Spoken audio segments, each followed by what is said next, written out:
Welcome back to our channel, where we unravel the complexities of medicine to help you excel in your exams.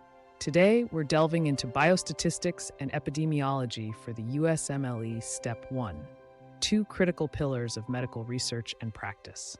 Whether you're a medical student or a seasoned professional, understanding these disciplines is essential for interpreting medical literature, conducting research, and making evidence-based clinical decisions. So, let's embark on this statistical and epidemiological journey together. Biostatistics is the application of statistical methods to biological and health-related data, while epidemiology is the study of the distribution and determinants of disease in populations. Mastering these disciplines not only enhances your analytical skills, but also equips you with the tools to critically appraise medical literature and conduct research. Let's start by exploring key concepts. First and foremost, grasp the basic principles of biostatistics.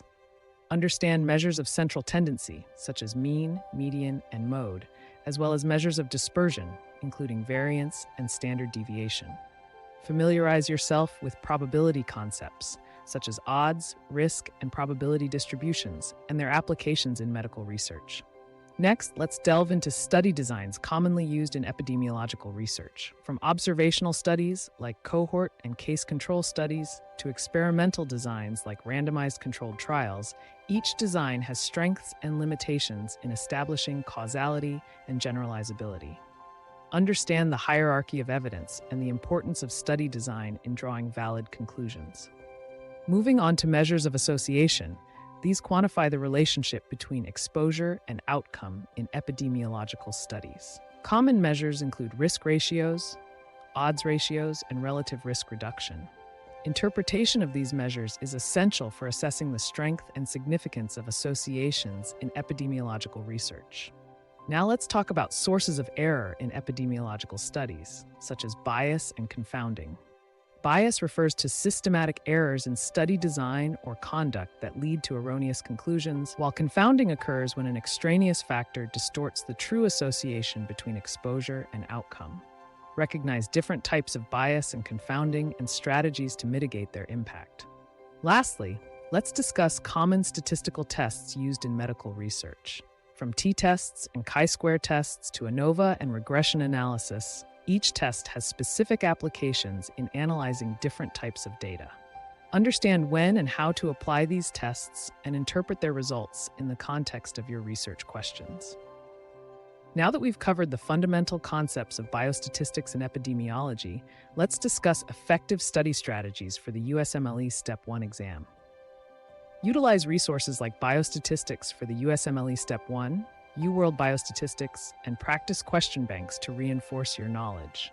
Focus on understanding concepts rather than memorizing formulas, and apply critical thinking skills to clinical vignettes.